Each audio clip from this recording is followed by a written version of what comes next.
Pero hoy que quiero compartir este sermón retomando el camino basado en Génesis del 42 al 45, los capítulos del 42 al 45, quiero que veamos algunas cosas.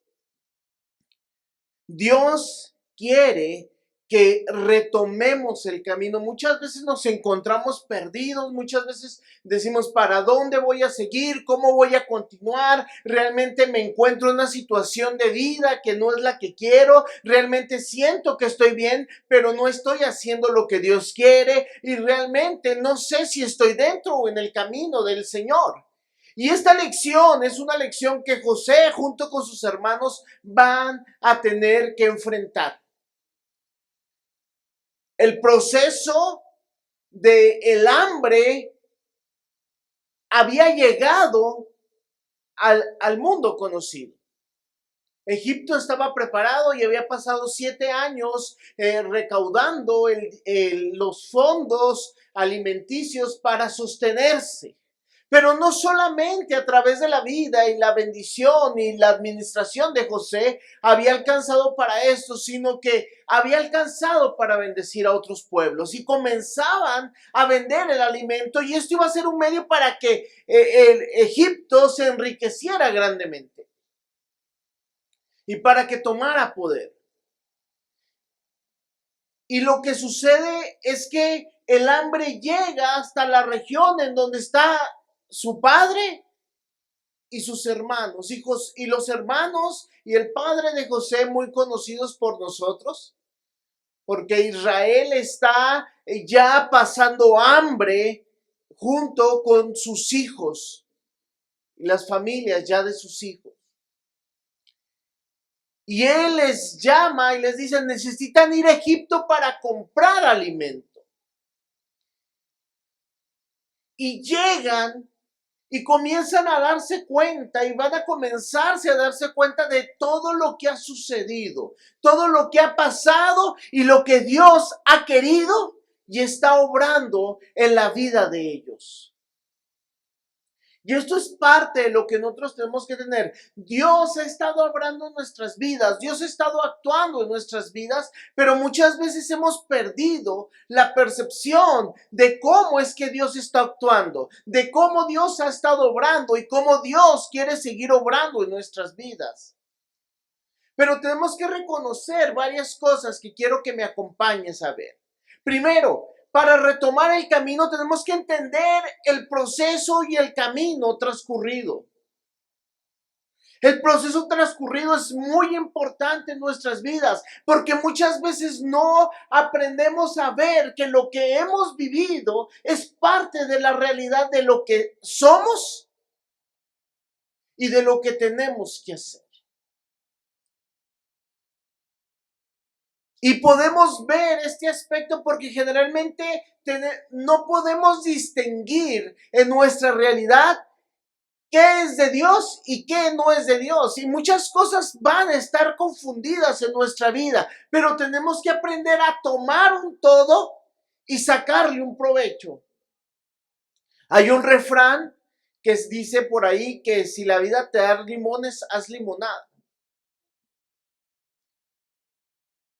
Y Dios quiere que saquemos el mayor provecho de todas y cada una de las circunstancias que estamos viviendo. El proceso transcurrido nos lleva a tu historia. Y cuando vemos el Génesis capítulo 42, del 8 al 11, ellos van y llegan con José y se presentan delante de un funcionario al cual ellos no reconocen. Y comienzan a pedirle el favor. José los ve y los reconoce. Probablemente porque sus hermanos eran mucho mayores que ellos, que él. Y ve un grupo de hombres ya más maduros. Pero también pues ellos muestran sus credenciales, no venimos de tal región, nuestro padre es tal, mi nombre es tal, y pues el reconocimiento es obvio. Yo no sé qué es lo que está pasando, no creo que sea lo que pasa con Superman, ¿no? Que nomás trae un churrito aquí y se pone el lente, ya no lo conocen. Ellos no lo conocen porque José era un jovencito cuando ellos lo venden, pero el momento en que se encuentra con sus hermanos ya es un hombre maduro, con todo un aspecto físico distinto probablemente, pero sobre todo ha perdido la vestimenta tradicional de su familia. Y comienza a verse y se encuentran, dice la palabra, José había reconocido a sus hermanos, aunque ellos no lo habían reconocido a él. José se acordó de los sueños que había tenido acerca de ellos y le dijo: ustedes son espías, han venido a ver las partes indefensas de nuestra tierra. Y ellos respondieron: no, Señor mío, le dijeron ellos, sino que tus siervos hemos venido a comprar alimentos. Todos nosotros somos hijos de un mismo padre, somos hombres honrados, tus siervos no son espías. Él lo reconoce y lo reconoce en dos momentos. Cuando llegan, pero el segundo es cuando se inclinan delante de él. Viene el sueño que les compartió a su mente. Esto lo soñé. Ellos no creyeron, se burlaron y se enojaron, pero eso Dios se lo había mostrado desde un principio. Todo lo que él soñó cuando era un joven estaba concluyendo en este momento. Todo lo que Dios había hecho y le había mostrado estaba llegando a este momento. Y muchas veces cuando soñamos y soñamos en Dios, no nos atrevemos a caminar el camino de Dios porque el camino puede y llega a ser doloroso. Pero José vive esa realidad en su vida y se encuentra en cómo Dios ha cumplido su promesa. Y él se da cuenta de que Dios está cumpliendo lo que él prometió. Sus hermanos todavía no tienen idea. Pero el transcurso, el proceso transcurrido, el camino transcurrido tiene su historia. ¿Por dónde pasamos? ¿Por dónde hemos vivido? ¿Qué es lo que nos ha pasado? Porque también esta historia ha tenido un costo. Porque José lo dice en el capítulo 17, en el capítulo 42, ahí en versículos 17 y 20 dice: y los puso a todos juntos bajo custodia por 3 días. José les dijo al tercer día: hagan esto y vivirán, pues yo temo a Dios. Si son hombres honrados, que uno de sus hermanos quede encarcelado en su prisión y el resto de ustedes vayan y lleven grano para el hambre de sus casas, y tráiganme a su hermano menor para que sus palabras sean verificadas y no morirán. Y así lo hicieron. Los hermanos le han contado a José todo lo que han vivido, todo lo que él sabía.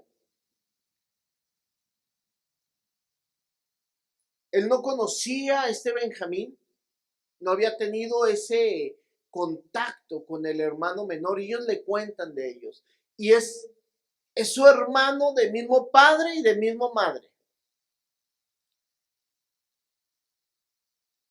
Y los hermanos comienzan a expresarle la importancia que tiene este joven para ellos. Ya lo que vemos es el proceso de retomar el camino, no solamente en la vida de José, sino en la vida de sus hermanos. Y ellos van a tener que aprender a pagar el costo junto con José. Ellos han pasado una vida llena de amargura, llena de dolor, llena de remordimiento, lleno de culpa, al haber ocultado la situación que han vivido. Ahora José les está probando para ver si han aprendido la lección, para ver cuál es la condición de su familia. Y no digo que tengamos que hacer esto, pero esto sucede en nuestras vidas.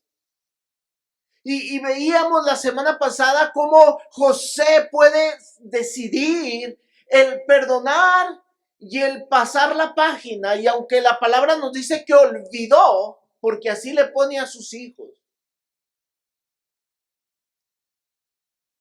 siempre tenemos que tener claro que cuando hay ese perdón en nuestras vidas, lo siguiente que hay en una sanidad es trabajar en la recuperación de confianza. Y esto es algo que tenemos que trabajar de una manera propositiva, permitirnos crecer en esta relación. Esto no es una regla lo que José hizo, pero si entra en ese proceso, quiere saber cuál es la condición de su familia. Recuerden que lo que sufrió fue sumamente fuerte y realmente lo que le dice, quiero que me traigan a su hermano, llévense la comida, les toma una trampa y dice, ustedes están queriendo abusar de nosotros. Y Dios nos muestra a través de su palabra y la vida de José que para retomar el camino, aparte de entender el proceso que hemos transcurrido, nuestra historia y el costo que hemos vivido, tenemos que entender que hay una dirección que Dios ha tomado. Y número 2, el proceso dirigido. El camino ha sido dirigido por Dios. Dios usa nuestras circunstancias. Y comienzan a hablar después de que José les hace una petición sumamente difícil. Regresen, uno se va a quedar aquí encarcelado y me van a traer a su hermano. Y van a ver lo que está pasando, porque parece extraño, pero uno decide quedarse. Probablemente pagando sus culpas, probablemente pagando su dolor. Pero van a ver cómo Dios no ha dejado de obrar. Entonces se dijeron el uno al otro, verdaderamente somos culpables en cuanto a nuestro hermano, porque vimos la angustia de su alma cuando nos rogaba y no lo escuchamos. Por eso ha venido sobre nosotros esta angustia. Rubén le respondió, no les dije yo, no pequen contra el muchacho, y no me escucharon. Ahora hay que render cuentas por su sangre. Ellos, sin embargo, no sabían que José los entendía, porque había un intérprete entre él y ellos. Y se aportó José de su lado y lloró. Y cuando volvió a ellos les llamó, tomó entre ellos a Simeón y lo ató a la vista de sus hermanos. Sucede esto. Y quiero que te lo imagines, porque yo cada vez que lo leo, veo la escena. Y veo a los hermanos diciendo, tienen que traerme al hermano menor, voy a tomar uno de ustedes.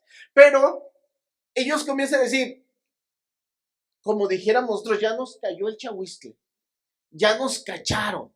Y no necesariamente porque ellos entendían que él era José y les estaba haciendo pagar lo que habían hecho, sino porque decían, finalmente, si vamos por el hermano menor y nos está pasando esto es porque Dios nos está castigando. Y esto es necesario que lo entendamos en nuestras vidas, porque eso es parte de la situación por la que estamos como estamos en la actualidad.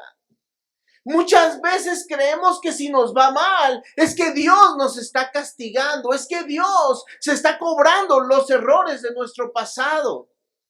Pero esto tiene dos problemas. Número 1, que hay veces pasan cosas que no necesariamente es un castigo de Dios y andamos todos arrepentiditos. Pero eso es pasajero. Y número 2, y más peligroso, es que cuando estamos mal y nos está yendo bien, pensamos que no hay problema porque Dios nos está bendiciendo. ¿Me explico? Y eso nos da una confianza excesiva.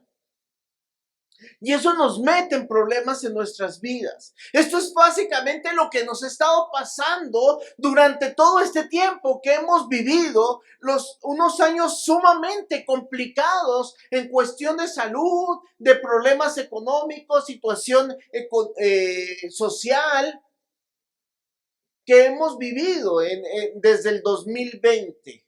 2019 comenzamos y vamos terminando ahorita. Yo veía hasta los memes todavía, ya que pase el 2020, que llegue el 2021, y yo le digo, Esdrey, estamos en el 22 y esto no acaba. No acaba. Y estaba viendo las noticias y viene la siguiente ola. O sea, todos nos salimos de esta y ya viene la siguiente.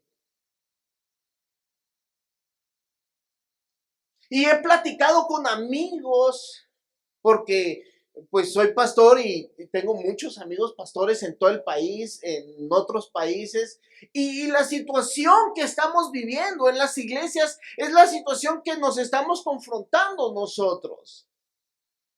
Me dicen los pastores, ¿y estás en reuniones presenciales? Sí, ¿cómo van? Pues ahí van los hermanos, entre van y vienen, y van y vienen. Me decía un hermano el viernes, me decía, yo estoy seriamente preocupado porque tenemos una reunión de 180 y ahorita tengo 30 los domingos. Me dice, ¿qué está pasando? Y uno de los puntos que hemos platicado es que nos acostumbramos a estar lejos de Dios. ¿Siente que se ha acostumbrado a estar lejos? Rompimos los hábitos de congregarnos. La Biblia dice, no dejen de congregarse como algunos tienen por costumbre. Al principio de la pandemia andábamos todos espantados, ¿no? Vamos a buscar a Dios, ¿qué tal si se va a acabar el mundo? Hay que buscarlo. Pasó un año, pasaron 6 meses, un año, y como que nos centramos en la nueva normalidad. Y la nueva normalidad es que estamos en casa. Todo regresó a su camino normal, menos nuestra vida espiritual. Se fue enfriando, se fue enfriando, se fue enfriando. Y Dios nos siguió bendiciendo porque muchos salimos de la enfermedad, muchos salieron de la enfermedad, ¿bien o no? A gritos y sombrerazos, pero Dios nos sacó. Algunos partieron, pero algo que nos confunde, hermanos, es que como todo seguía bien, pues me sigo sintiendo bien. Y comienzo a vivir una vida difícil como creo que la vivieron los hermanos de José. Con esa culpa, con esa problemática, pero nunca lo afrontaron. Todo este tiempo vivieron la mentira. Y viene la circunstancia, dicen después de mucho tiempo, Dios nos está castigando. Dios nos está castigando, se dijeron el uno al otro. Entonces dijeron el uno al otro, dice el versículo 21 del 42, verdaderamente somos culpables en cuanto a nuestro hermano. ¿Verdaderamente somos culpables? ¿Usted cree que después de todos estos años no hayan pensado que realmente eran culpables de que hicieron algo mal o no? ¿Por qué no lo sintieron? ¿Por qué hasta este momento no lo encontramos? Obviamente porque la Biblia no lo quiere narrar así. Pero también porque hay veces hasta que topamos, nos damos cuenta que hay algo mal en nosotros. Pero déjame decirte, lo que estaba sucediendo en ese momento, ¿era un castigo de Dios? ¿Sí o no? ¿Qué piensas tú? Dios había dado un sueño a José y había guardado alimento para bendecir a Egipto. Pero esta bendición que era para Egipto, Dios sabía que iba a bendecir a su pueblo. Y ellos habían llegado y José tenía alimento para darles por la misericordia de Dios, ¿o no? Entonces, ¿estaban topando con el castigo de Dios o con la bendición de Dios? ¿Por qué la bendición de Dios sacó su culpabilidad? Porque Dios quiere que retomemos el camino. Tenemos que tener claro que nuestra vida no está determinada por si nos va bien o si nos va mal. Nuestra vida está determinada porque sabemos lo que hacemos bien. No siempre que haces algo incorrecto te va mal. Hay veces si haces una buena tranza, tienes un buen negocio, ¿o no? ¿Sí o no? Hasta decimos, gracias a Dios que el tránsito aceptó la mordida y así no tuve que perder tiempo. Gracias a Dios. Se ríe usted, pero lo oído. O sea, oído la expresión literal. Gracias a Dios que me depuré el tránsito. Gracias a Dios. ¿Hiciste algo mal? ¿Te lo pasaron y todavía le das gracias a Dios? ¿Eso es ser descarado o no? Y así somos. Porque pecamos y nos va mal y todavía, pecamos y luego nos va bien y decimos gracias Dios porque tú siempre sabes que es lo mejor. O sea, que no te haya ido mal no significa que esté bien.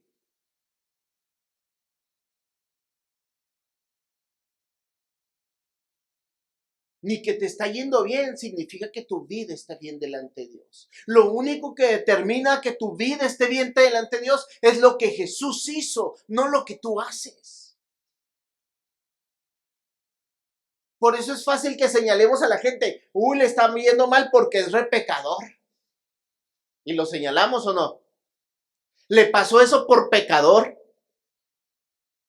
Y a mí no, es que yo temo a Dios y a mí me va bien por eso. Entonces, ¿quiere decir que te va bien por tus obras? ¿O te va bien porque Dios te bendice? Porque si Dios pagara a cada quien conforme a lo que hagamos, dice la palabra que ya hubiéramos sido consumidos.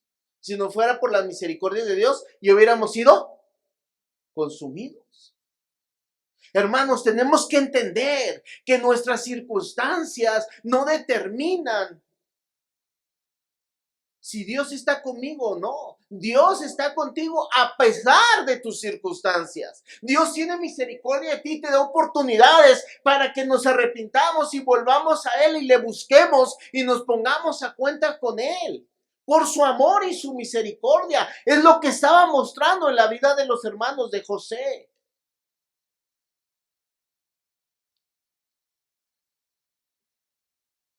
Dios tiene que transformar nuestras vidas.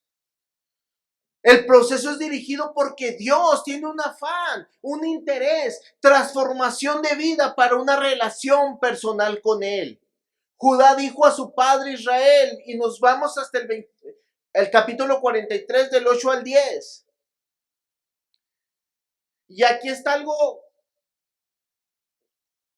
cómodo porque ¿recuerdan quién se quedó en la cárcel? Simeón. Y tiempo después dice, Judá dijo a su padre Israel, envía al muchacho conmigo y nos llevaremos e iremos para que vivamos y no perezcamos tanto nosotros como tú nuestros pequeños. Yo me haré responsable de él. De mi mano lo demandarás. Si yo no te lo vuelvo a traer y lo pongo delante de ti y lleve yo la culpa para siempre delante de ti, porque si no hubiéramos perdido tiempo, sin duda, ya habíamos regresado por segunda vez. Miren, algo que sucede es que se van con el alimento, se les acaba el alimento y dicen, ¿saben qué? Tenemos que regresar. Y yo cuando lo leo me pongo a pensar, digo, yo sé que Simeón no la estaba pasando mal porque José no lo trató mal. ¿Sí? Pero es como si usted se va y deja a su hijo, algunos de ustedes, no sé, han olvidado a su hijo en algún lado. Imagínense que los dejan en el supermercado, ahí se quedó su hijo olvidado, usted llevó su despensa, la llevó a la casa, se la acaba y luego dice, tengo que regresar al súper. ¿Tendré que ir por mi hijo o no? ¿Me explico o no? O sea, se les acabó el alimento. Y dicen, tenemos que regresar por Simeón, ¿no? Se me que sí. Pero para regresar por Simeón tenemos que llevar al más joven, a Benjamín. Y comienza el decirle al papá, ¿sabes qué, papá? Sí tenemos que ir. Pero nos tenemos que llevar al muchacho. ¿Por qué? No, pues es que son cosas de aquel señor que es muy idioso. O sea, no abren su corazón y confiesan su pecado. Y muchas veces nos pasa eso, ¿o no? Queremos arreglar una situación y no somos capaces de confrontarnos a nosotros mismos y decir, he pecado. Nos gusta guardar secretos en familia. No lo digas, guárdalo. Hermanos, el secreto nunca edifica, pero en las casas nos gusta guardar secretos. ¿Se ha dado cuenta que las familias son buenos para ganar secretos? No digas eso, no digas. Pero ellos tienen que irse confrontando poco a poco porque Dios está transformando sus vidas. Pero me gusta lo que veo en Judá y eso es la transformación que vemos. Desde Dios nos castigó a yo me hago responsable y lo voy a traer con bien. Cuando comenzamos a ser responsables, comenzamos a ver la transformación de vida del Señor en nuestras vidas. El proceso es doloroso. Cuando tratamos de retomar el camino, nos damos dando cuenta que el proceso de retomar el camino es doloroso. Punto número 3, el proceso es doloroso. El dolor de la verdad. Yo creo que la verdad siempre duele. Hay veces cuando nos enfrentamos a situaciones que hemos vivido, que hemos hecho del pasado o que alguien nos ha hecho, cuando vivimos la verdad, llega el dolor.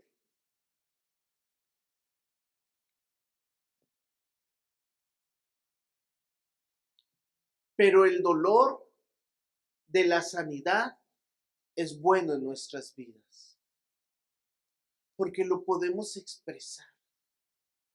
En Génesis 44, versículos 27 al 31,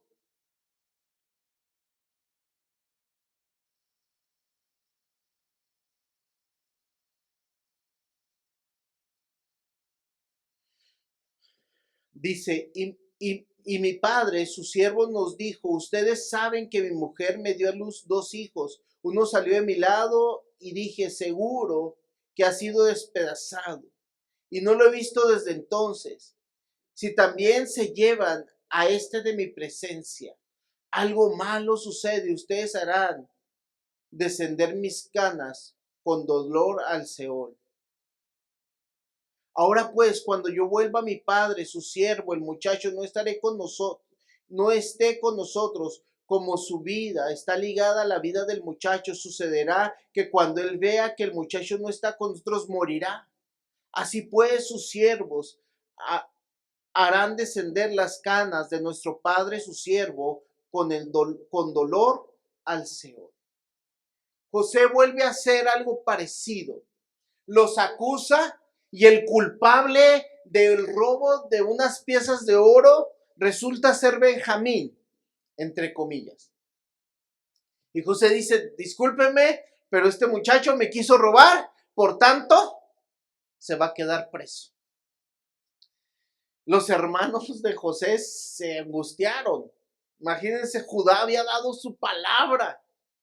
Dice, no haga esto, mi padre se va a morir, ya perdió un hijo y no puede perder a un segundo. Pero él dice,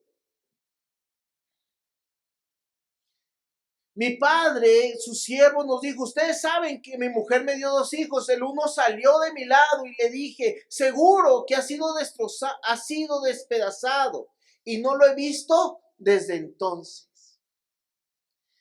Cuando ellos oían esta declaración de sus padres, les volvió a quebrar su corazón. Y tenían que confrontarse con la verdad. El dolor de la verdad, del reconocimiento, del arrepentimiento, de la confesión de pecados, hermanos, es crucial en nuestras vidas. Porque muchas veces en nuestra vida nos atrevemos a decirle, como dice el refrán, al pan pan y al vino vino. ¿Cuál fue tu pecado? El pecado se llamó así. Y vas delante del Señor y le dices, mi pecado fue este. Y tenemos que aprender a confesar el pecado. Porque hay veces confesamos nuestros pecados como cuando hicimos, primera vez que hicimos nuestra decisión por Cristo, hay veces decimos, Señor, perdona todos mis pecados. Y ese perdona todos mis pecados como que los echamos en combo, ¿no? Yo me imagino cuando ha visto la ropa de paca, que viene toda en montón, no sabe qué le va a salir bueno o malo. Y ahí metimos cosas buenas, malas. Ahí va el Señor, no sé qué salga, ¿eh? Agárralo. Y cuando confesamos esa vez, yo sé que Dios nos perdonó. Porque Dios perdona nuestro pecado. Pero cuando volvemos a confrontarnos con esos pecados, con esas situaciones, tenemos que atrevernos a ponerle ya nombre y apellido. Y decir, Señor, te lo entrego. Porque necesito seguir creciendo y madurando.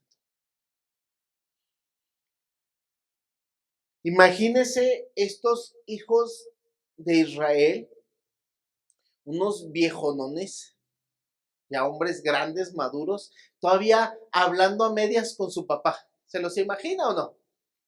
Si no, vaya a su casa y recuerde la familia, cómo manejan los asuntos en casa. ¿Manejamos las cosas con sinceridad o todavía le damos vueltas?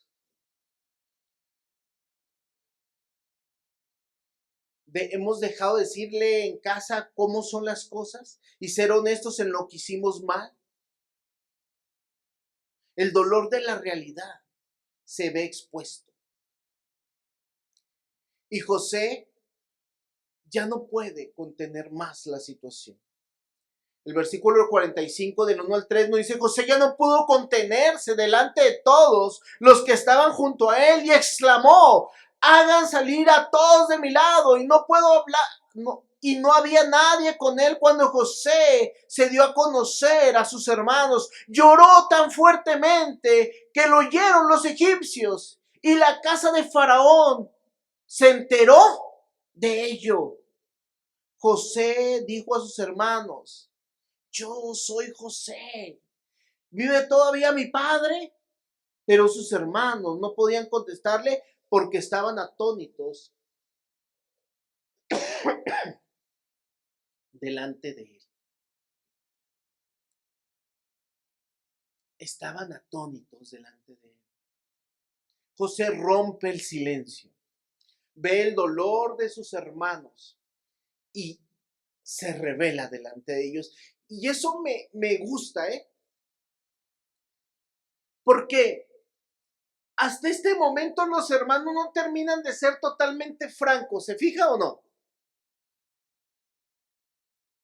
No dicho, ¿saben qué? Lo que pasa es que nosotros hicimos esto y esto y esto. Y le hemos mentido a mi papá y le hemos mentido a mi hermano y ahora mi hermano está metido en un problema debido a nosotros. Lo que ve José en ellos no es total sinceridad, pero ve realmente un dolor en sus vidas, una angustia. Y es lo que José ya no puede más. El que ha crecido más en este proceso, ¿quién es? ¿José o sus hermanos? José. Y José decide abrir su corazón. Yo soy. ¿Todavía vive mi padre? Dígamelo. No les está reclamando, sino simplemente abrió su corazón y lloró. Ellos todavía estaban tratando como de, pues, ¿cómo le vamos a decir a un desconocido todo lo malo que hicimos?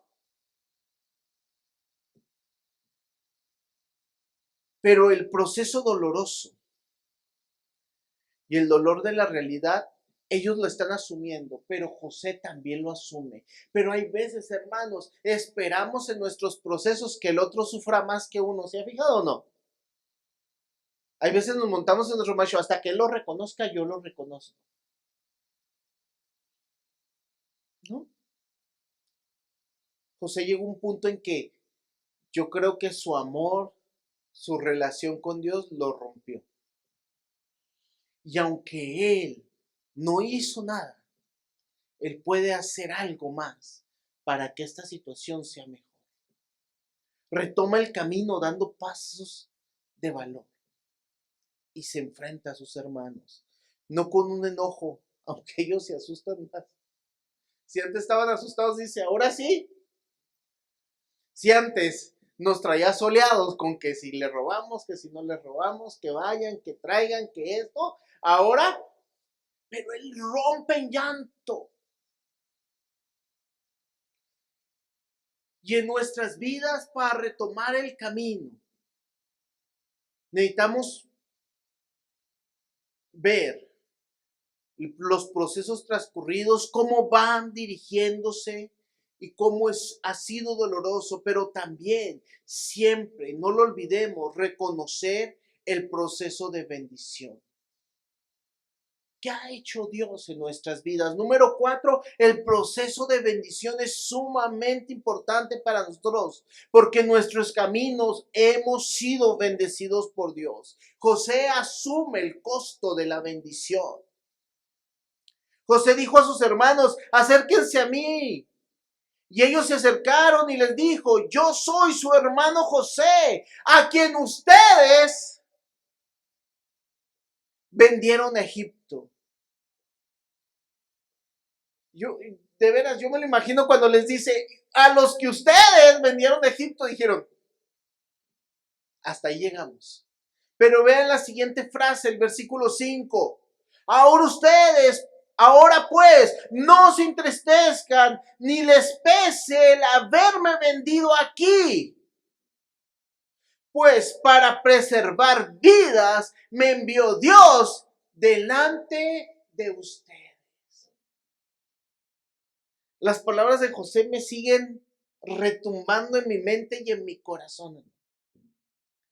Lo que viví a causa de ustedes.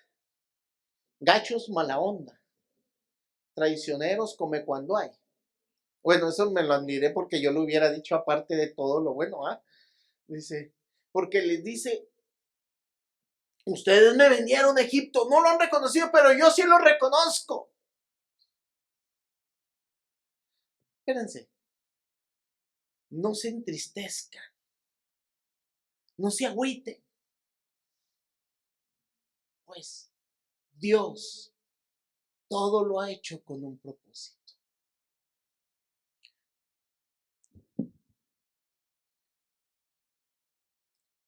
Hay dos puntos donde vemos a Dios. Bueno, hay varios, pero los voy a poner. Dios le dio sueño a José, ¿sí o no? ¿Sí? Dios estuvo con José y Dios cumplió el sueño. ¿Sí estamos? En medio, ¿quién metió la pata?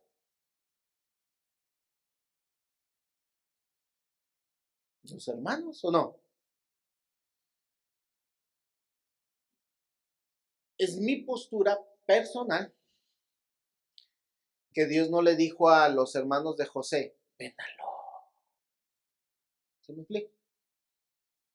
O sea, Dios no le dijo, véndalo y que le vaya re mal en la cárcel porque yo tengo un propósito. ¿Sí? Pero sí estoy convencido de que todo lo que sucedió, como lo dice José, se cumplió un propósito. ¿Por qué lo digo así? Porque nosotros hemos pasado por situaciones en nuestras vidas que tú y yo sabemos que fueron pecado tuyo. O sea, no somos como José, ¿va? Bueno, fuera que fuéramos como José, que él, pues nomás era un niño jovencito, chiplón, medio molesto, a que sus hermanos le tenían envidia. ¿Sí estamos? Lo más que tenía de malo José es que era un junior malcriadín. 16 años, tampoco se le puede echar demasiado. Pero tú y yo sabemos en qué hemos pecado, ¿sí o no? Y sabemos que muchas cosas en las que hicimos, sabemos que pues nadie nos llevó si nosotros nos metimos solitos al problema. Estamos como los hermanos de José. Pero Dios, experiencias que otros nos hicieron o que nosotros les hicimos, ha traído un propósito y las ha usado para formarnos. Y el resultado que está aquí es el resultado que Dios quiere usar. Porque Dios no borra partes de tu historia. Borra el pecado de tu historia. ¿Me explico la diferencia o no? O sea, eso que viviste, no te despertaste un día y dijiste, nunca sucedió. Sino te puedes dar cuenta que puedes verlo y puedes decir, gracias Dios porque me perdonaste. Y gracias Dios porque ahora puedo saber ser misericordioso, ser amoroso con otros, porque tú fuiste amoroso conmigo. Porque lo que otros me hicieron, me dañaron, me permite ver que tú nunca me dejaste y siempre estuviste conmigo. Y ahora puedo bendecir a otros a través de lo que tú formaste en mí. ¿Me explico la diferencia? Y eso es lo que José comienza a ver. Entonces ya no se va en contra de sus hermanos, sino comienza a ver, porque lo ha visto en este proceso. Y dice la palabra cuando estaba en la cárcel, y Dios estaba con él. Y que cuando fue vendido como esclavo podía ver, y Dios estaba con él. Y cuando era siervo de Potifar podía verse, y Dios estaba con él. Y cuando interpretó sueños se dio cuenta que Dios estaba con él. Y cuando a los que les interpretó los sueños lo dejaron botado en la cárcel, se dio cuenta que ¿qué? Que Dios estaba con él. Y cuando fue el segundo en Egipto se dio cuenta de que ¿quién estaba con él? Y cuando tuvo hijos se dio cuenta que ¿quién estaba con él? Dios estaba con él. Y esa es la constante en la vida de José. Y esa es la constante en nuestras vidas, hermanos.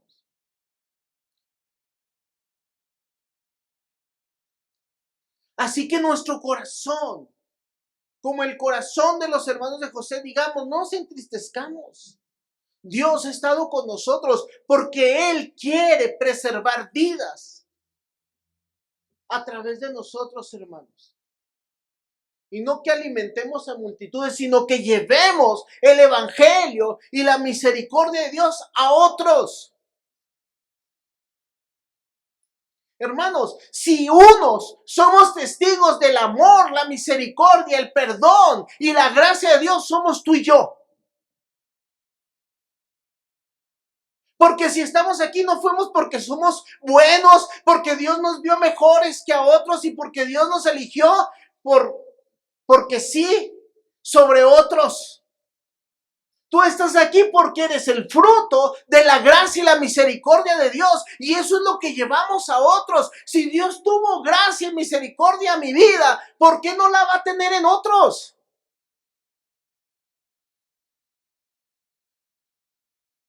Y hermanos, así como Dios ha tenido favor con nosotros, volteemos a otros y veamos que Dios tiene favor con ellos. Y eso es lo que José vio. José comprende el costo, asume el costo de la bendición, pero comprende el propósito. Continúa en el versículo 6 al 8 del 45. Porque en estos 2 años ha habido hambre en la tierra y todavía quedan otros 5 años en los cuales no habrá ni siembra ni siega. Dios me envió delante de ustedes para preservarles un remanente en la tierra, para guardarlos con vida mediante gran liberación. Ahora pues no fueron ustedes los que me enviaron aquí, sino Dios. Él me ha puesto por padre de Faraón y señor de toda la casa y gobernador sobre toda la tierra de Egipto para preservar vida. Hermanos, nuestro propósito de la bendición que usted tiene hoy de la gracia a la que usted ha sido sometido por la misericordia de Dios, es que Dios quiere que usted preserve vidas. Y no necesariamente de una manera violenta. Hay una muy buena película, si usted se la encuentra, se llama El Pastor Metralleta, de Machine Gun. Está buenísima, está gratis en Pluto TV, ya les di el comercial completo. Es un pastor que se va a África y defiende un orfanato a base de balazos. Y se agarra y si le gustan las de acción y cristianos, miren, es lo mejor que hay en la vida. No es nuestro papel. Yo creo que no. Espero que no. No es nuestro papel alimentar a millones, que si lo hiciéramos sería una gran bendición tener esa ventaja de compartir alimento a otros, que lo hemos hecho. Pero nuestro mayor papel, hermanos, es compartir su palabra para que otros no mueran ni se pierdan eternamente. Preservemos vidas y seamos misericordiosos con aquellos que viven sin Cristo. Hermanos, no somos mejores que nadie, de eso estoy convencido. Yo no soy mejor que nadie, ni por ser pastor, ni por estudiar la Biblia, ni por nada de lo que pueda hacer soy mejor que nadie. Ni por lo que pueda entender de la palabra me hace mejor que nadie. He sido un pecador que Cristo bendijo por su sangre preciosa y me rescató por su amor y misericordia. Hay veces cuando tenemos consejería y hay veces me han dicho o le han dicho a mi esposa, no, es que su marido sí es bien buena gente, no como el mío, probablemente. Pero yo siempre tengo una cosa en mi vida, hermanos. No soy quien soy por algo, sino soy quien soy por la sangre de Cristo. Porque si por mí fuera, lo malo que ha visto de mí sería peor. Porque hay gente que dice, ¿y eso qué es el pastor? Hombre, y si no fuera por Cristo, sería peor. No sé dónde estaría si no fuera por la gracia y la misericordia de Dios. Pero ese es mi deseo, que compartamos el amor y la misericordia de Dios. Hermanos, no nos creamos. Nosotros somos los santos y ahí están los pecadores. No, vivamos en santidad como lo hizo José, poniendo a cuenta nuestras vidas, como lo hicieron también los hermanos de José. Y reconociendo que Dios no nos ha dejado ni nos dejará, no por lo que hemos hecho, sino por su misericordia. Y seamos fieles y congruentes con la fe que Cristo nos ha dado, predicando su verdad. Porque el propósito de todo el camino que usted ha recorrido y del camino que usted recorrerá es que el nombre del Señor sea exaltado. Porque como lo dijera José, estamos aquí para preservar vidas. Ese es nuestro propósito, preservar vidas. Que la gente no se muera sin Cristo y que la gente pueda vivir una vida de esperanza. Oramos. Padre, gracias por tu amor, tu cuidado y tu misericordia. Gracias, mi Señor, porque nos has amado, nos has guardado y nos has sostenido, Señor, para tu propósito. Que tengamos una comunión perfecta contigo, que tengamos una relación contigo a través del sacrificio de Cristo Jesús. Pero también, Señor, que compartamos con otros esta bendición, que compartamos con otros el Santo Evangelio y otros puedan venir al arrepentimiento y a la reconciliación contigo, mi Señor. Danos gracia Danos misericordia para ir y predicar tu palabra. Danos un sentido de urgencia, Señor, en este mundo que desfallece, Señor. Y danos esa paciencia, Señor, para esperar que tu palabra rinde el fruto, Señor. Bendice a nuestra iglesia, Señor. Bendice a aquellos que no están entre nosotros. Guárdalos, síguelos sosteniendo, Señor. Y en tu amor y en tu misericordia, muéstrales que pueden retomar el camino. Gracias, Señor, por los que estamos aquí, por los que están oyendo tu palabra. Gracias, mi Señor, porque si lo estamos haciendo es por tu amor y tu misericordia. Gracias, Señor, porque tú nos dejas de buscar y de confrontar con nuestro pecado y llamarnos, Señor, a continuar el camino que comenzamos contigo en Cristo Jesús. Gracias, Padre Santo, por tu amor y misericordia. Amén